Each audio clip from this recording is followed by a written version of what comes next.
mas tem muita gente que sofre problemas para dormir justamente por causa dessas dificuldades de respirar, esses problemas nas vias aéreas. E para falar sobre isso, nós estamos com o otorrinolaringologista, o Dr. César Augusto Ceronini. Boa noite, seja bem-vindo, doutor. Doutor, essa matéria, boa noite, matéria interessante. Para a criança, o sono é fundamental, doutor? É muito importante, não só para as crianças, mas também para os adultos, evidentemente. Se para os adultos é importante, quanto mais para as crianças. A mãe que está nos assistindo e a neném tem problema de roncar, de dormir de boca aberta, ela tem que levar, é algo que assusta ou ela pode ficar tranquila, no outro dia ir lá procurar um pediatra para olhar? É importante a avaliação médica? É muito importante porque na faixa etária de 2 a 8 anos de idade, os óvulos linfóides eles se hipertrofiam na criança e as amígdalas e as vegetações adenoides, as amígdalas ficam na garganta e as adenoides por trás do nariz, entre as amígdalas e as narinas lá atrás. Elas hipertrofiam e bloqueiam a respiração. Então, tem vários graus de bloqueios e tem certos graus que realmente é muito preocupante. Ela tem que procurar um especialista. Exatamente. Tem os sinais. As crianças que respiram pela boca, ela começa a ver alterações osteofaciais. Uhum. E a gente denomina de bird face, rosto de pássaro. Os dentes de cima, superiores, começam a sair um pouco para fora e criam um espaço entre a arcada dentária inferior e a superior. E o céu da boca fica ovalado e as narinas vão se atrofiando com isso. Então, quando o pai já nota que os dentes já está existindo problemas nas arcadas dentárias da criança, já é um sinal para que ele já procure o médico especialista para que não chegue a esse ponto. Uhum. Né? Porque pode ser até fatal. Tem casos que a obstrução acaba sendo muito grande em função de um resfriado, uma infecção, e realmente é muito preocupante. Tá, agora vamos falar sobre insônia. Insônia que é um mal que muita gente é acometido. O que provoca a insônia? Bom, várias, né? São várias as causas da insônia. Tem as insônias esporádicas e as insônias crônicas. Então, as esporádicas são essas que nós vemos cotidianamente, em função do estresse e drogas, medicamentos, e alimentação indevida, horários para dormir, desconforto, e uma série de causas que todo mundo já conhece. Agora, as insônias crônicas, elas já têm certas causas mais específicas. E hoje, o que mais interessa para nós aqui, para a população, seria a causa da depressão e da síndrome da apneia e hipopneia obstrutiva do sono. Depressão, ela inclusive pode ser oriunda dessa síndrome. E o que é a apneia? A apneia é uma parada de respiração durante o sono, até 10 segundos, acima de 10 segundos, evidentemente. E a hipopneia é a diminuição do fluxo. A pessoa respira, mas com 50% do fluxo e 4% de diminuição da oxigenação do sangue. Então, durante o sono, essas pessoas começam a ter problemas. É uma doença mais ou menos moderna, né? Porque hoje é o grande paradigma da medicina, está em cima dessa patologia, dessa síndrome. E várias doenças importantes, elas dependem de exames do paciente dormindo durante a noite. Porque quando a pessoa respira mal durante o sono com essa síndrome obstrutiva, começa a diminuir a oxigenação do sangue, a oxigenação do cérebro, e a pessoa, para respirar, ela tem que puxar o ar com muita força, e cria até um efeito vácuo, que nós denominamos, que na garganta chega a haver uma pressão mais de 40 vezes ao normal. Então ela começa a trabalhar para respirar. E o cérebro, ele tem que acordar às vezes a pessoa durante o sono profundo, porque se ele não superficializar o sono, a pessoa pode vir até a óbito. Então, o coração tem que trabalhar muito mais, e então gera fenômenos que pode ocasionar várias outras patologias. Quer dizer, pode causar todas as patologias, todas as doenças podem ser causadas por essa síndrome, porque o organismo nosso depende do oxigênio. Então, Deixa eu só atender o telespectador, eu quero voltar nessa questão que é seríssima. Alô? Boa noite. Boa noite, quem fala? Eu vou decidir da Leponte, é o famoso Batatinha. Deixa eu te falar um negócio. Eu quero perguntar ao doutor, eu acordo com o meu ronco, e outra coisa, eu não consigo dormir com a luz desligada. Se eu dormir com a luz desligada, eu perco dentro do quarto, que vira um trem muito estranho. E eu tenho hipertensão, que é hipertensão severa maligna. E outra coisa, está me prejudicando muito para dormir, que eu durmo 2, 3 horas por noite, quando eu consigo dormir. Se eu estiver sentado em frente à televisão, eu durmo sentado. É onde eu durmo mais um pouco. Peraí, vamos devagar. Primeira pergunta, você acorda com o seu ronco, é isso? Uhum. Você está dormindo, de repente ronca alto e acorda. E a segunda pergunta? É porque eu tenho hipertensão severa maligna. E outra coisa, a pressão é sempre alta demais. Tá. Entendeu, doutor? sim, perfeitamente. Essa síndrome que eu acabei de explanar, ela realmente, uma das consequências dela é a hipertensão, pressão elevada. E no caso do ronco, o que acontece? Geralmente o que emite o som é o véu palatino, é a parte de trás do céu da boca. Ela fica flácida e vibra com grande intensidade a passagem do ar. Em certos casos, a vibração é tão grande que ultrapassa a velocidade do som. É o caso da pinhola lá, do peão que estala. Então, tem pessoas que o barulho chega a ser realmente muito alto. Agora, doutor, a pessoa que perde o fôlego, né, a apneia, ele perdeu o fôlego, está dormindo, perde o fôlego ali, isso está acontecendo frequentemente, é perigoso para ele precisa procurar um especialista o mais rápido possível? A apneia, como eu disse, é uma parada de respiração acima de 10 segundos, seria a perda do fôlego. Então, nós subdividimos em casos leves, moderados e graves. Então, tem casos que são gravíssimos, realmente. Então, quando é constante, como que a pessoa descobre se é o caso dela grave? Geralmente,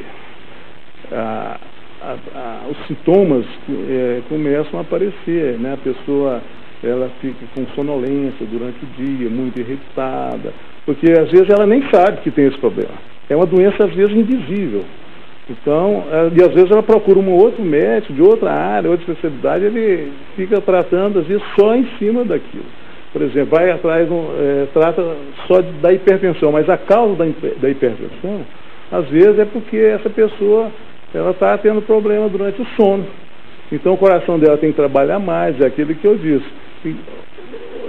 Essa pressão também que eu acabei de dizer, negativa na garganta, o efeito vácuo, que cria uma pressão às vezes 20 vezes a mais do que o normal, pode também sugar o suco estomacal, o suco gástrico, e ocasionar refluxo. Então grande parte das pessoas que têm refluxo gastroesofágico, que ficam tratando, tomando medicação específica, então esses pacientes às vezes eles poderiam ser curados com tratamento da síndrome da apneia e hipopneia obstrutiva do sono, que uma vez ele passando a respirar bem durante a noite, ele não vai ter mais esse problema do refluxo. Então, como eu disse, prejudica todo o organismo. Tanto essa questão do ronco quanto essa questão da apneia, qual é o tipo de tratamento dado para uma pessoa que tem esses problemas?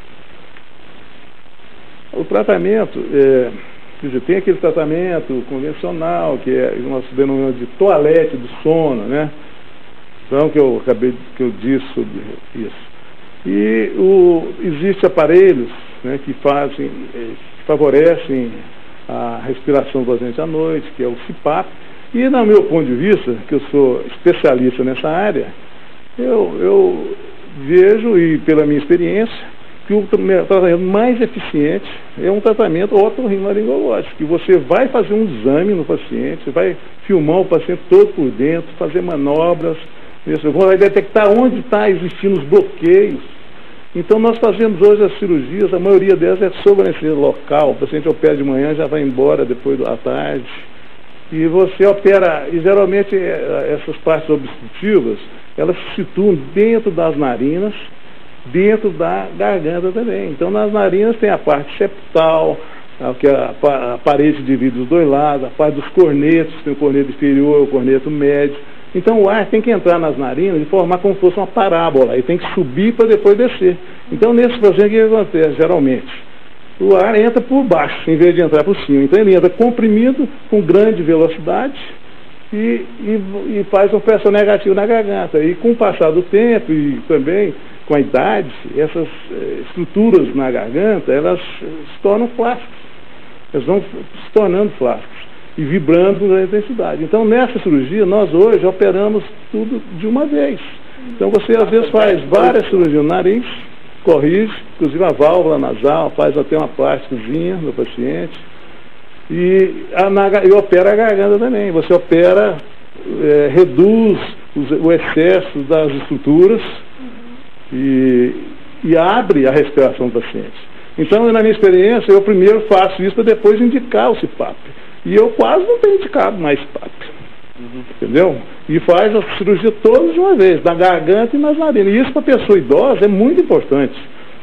Porque o idoso, você submeteu o idoso a uma anestesia geral, como às vezes feito, ou era também, você, nem a família deixa, né? E essas doenças, elas acontecem mais nos idosos, porque a natureza, com o tempo, ela vai obstruindo o ser humano, entendeu? Não só as veias, mas também as narinas. Eu conversei com um colega meu, cardiologista, ele me falou que vai entupindo as veias com o tempo, a natureza. Mas é a mesma coisa com o nariz, porque o nariz sempre vai crescendo e vai caindo, e a válvula nasal, e a parte mais estreita das narinas, ela vai sendo fechada pela natureza. Então a válvula nasal, para você ter uma experiência, que é muito importante, é essa região logo após a entrada das narinas. Se vocês tamparem um lado e o outro lado você só encostar, você vai ver que a sua respiração modifica, obstrui sua respiração. É uma área muito importante. E essa área é exatamente a que a natureza, com o tempo, ela vai fechando. Bem, são 10 horas e 17 minutos, você tem mais uma pessoa por telefone. Alô? Alô? Boa noite. Boa noite. Quem fala? Esther. Qual é a pergunta? Após, eu quero perguntar para o doutor, que há alguns anos eu tenho um edema de glote. Eu durmo, aí após assim, parece que tem alguém me enforcando. Aí eu tenho piproxal, pipoxigênio, tomar medicação.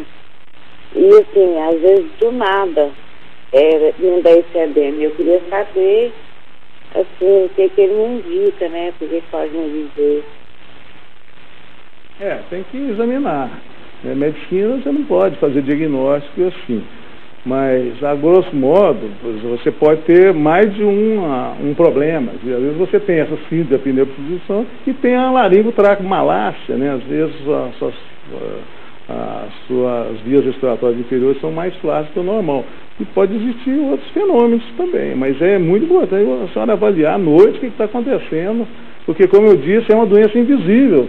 Hoje os hospitais, os grandes hospitais, cardiológico, principalmente, neurológico, tem hoje dentro do serviço um outro serviço de polissonografia. Polissonografia é um aparelho que é um exame, polissonografia é um exame que se faz com o paciente dormindo.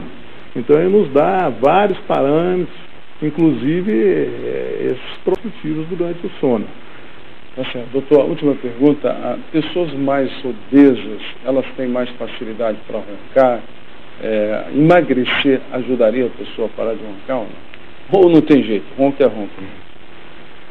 Bom, essa pergunta sua é muito interessante, porque já existe um estigma, né? Quer dizer, quem ronca é o gordo. Mas já está provado, vários trabalhos científicos já provaram que o ronco também faz a pessoa engordar. Faz ela engordar. Porque o que acontece? A pessoa que ronca à noite, ele dorme mal. E o sono, ele é muito importante. Ele equilibra o estado psicológico da pessoa, além de descansar fisicamente. Então, essas pessoas têm uma tendência muito grande a ter depressão. E sonolência do diurno também. E muita irritabilidade. Então, o que acontece? O roncador vai se alimentar, ele acaba se alimentando mais do que devia, e como ele tem sonolência diurna, ele vai dormir após o almoço. Então, uma das grandes, quer dizer, já está provado isso. Agora, evidentemente, a pessoa obesa também ronca mais. Então, é um ciclo vicioso. Então, é evidente que se você é obeso e emagrecer, vai melhorar, porque o coração tem que trabalhar. E quanto maior é a pessoa, o coração tem que trabalhar mais ainda para jogar o sangue por todo o organismo. E se a pessoa ronca, aí o oxigena mal. E quando a pessoa é mal oxigenada, aí a pressão sobe por causa de tudo isso. Tá, e os jogadores, atletas, geralmente colocam tipo de um band-aid no nariz para respirar melhor. Para dormir isso é bom? É o dilatador nasal. Quando o problema situa-se na válvula nasal, que é naquela região que eu acabei de demonstrar, funciona muito bem. E ajuda. Agora, depende dos casos. Quando é um problema mais leve, né? Agora, quando o problema é mais acentuado, é claro que senão ninguém iria operar, né? Doutor, obrigado pela presença, o senhor ter esperado tanto aqui, foi muito importante a participação do senhor, foi uma aula. Muito obrigado, vamos chamá-lo mais vezes aqui no Sociedade Questão. Muito obrigado, eu que agradeço, porque informação sobre a saúde, eu acho que é um dever do médico para a população. Então eu fico muito agradecido por essa oportunidade e estou à disposição. Obrigado, doutor.